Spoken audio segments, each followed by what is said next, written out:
Just be yourself, man. Bro, you gotta, stay true to yourself.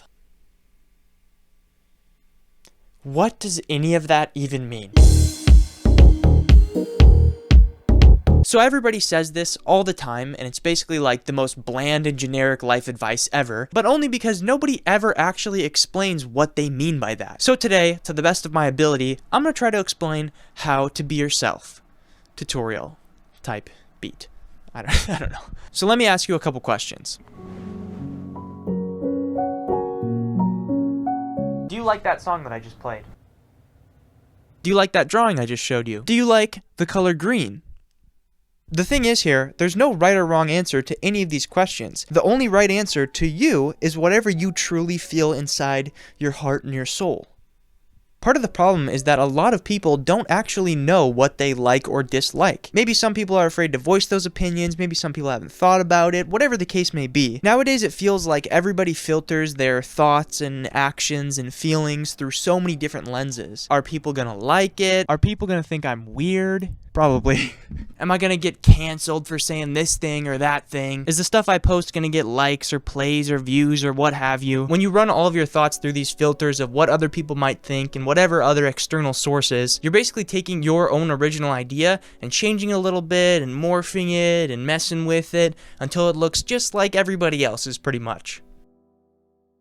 The way that new trends and styles get created is when people who don't really care about all the rules and stipulations of everything do something that's new and innovative and outside of their comfort zone, and then, not always, but sometimes, other people start to catch on.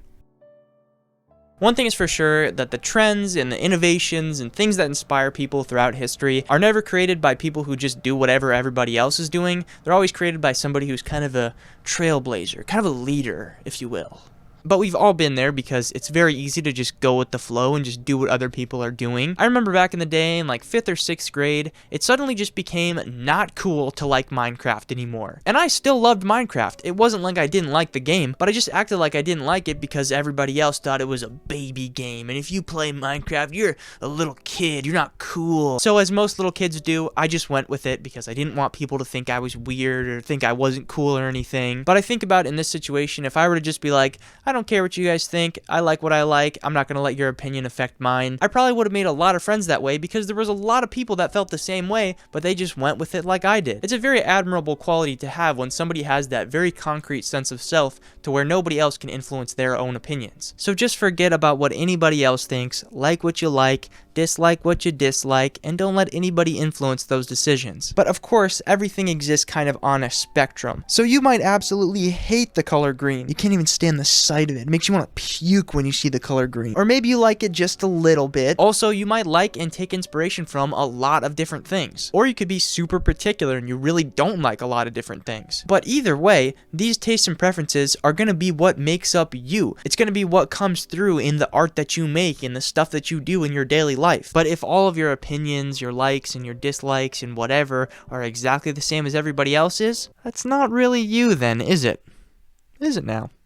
Is it? And yes, these tastes are going to change over time and under certain circumstances, and they should change, because it's very, very important to grow and evolve over time. You can't be closed-minded. Knowing what you like and what you dislike doesn't mean that those are concrete, it's just what you like or dislike in that specific moment in time. Those likes and dislikes, your personality, your opinions, your blah blah blah, all of this stuff in that moment in time is what makes up who you are. Let's say you're a painter and you hate using bright colors, a more darker theme is going to be part of your style. Let's say you're a musician and you love a certain guitar tone, that guitar tone is going to show up a lot in your music. Obviously, these are very broad examples here. There's a lot more nuance involved when it comes to developing your own style, but you guys get the idea.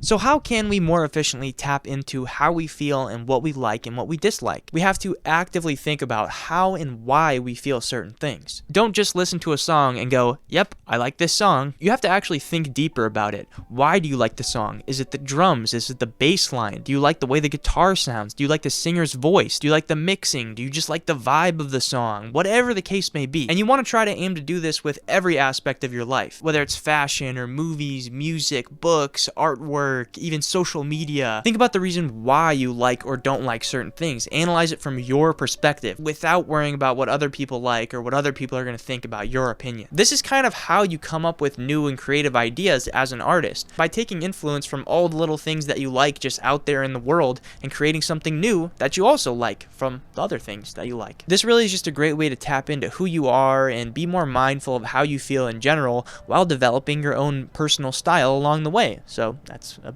nice benefit. I'd like to think that in theory, when you live life like this, you're going to be a lot happier and more fulfilled knowing that you're thinking and living for you rather than just being worried about other people's opinions all the time. Just being your own individual person and knowing that the ideas and the things that you stand behind truly are your own is an incredible feeling. Don't live your life for anybody else, live it for you. As Rick Rubin said on that episode of the Joe Rogan podcast, if you're aiming towards greatness, you don't get there by what other people think. And as I'm about to say right now, anybody who has ever made an impact on the world didn't do that by worrying about what other people are doing. They made everybody else focus on what they were doing. I'm a philosopher.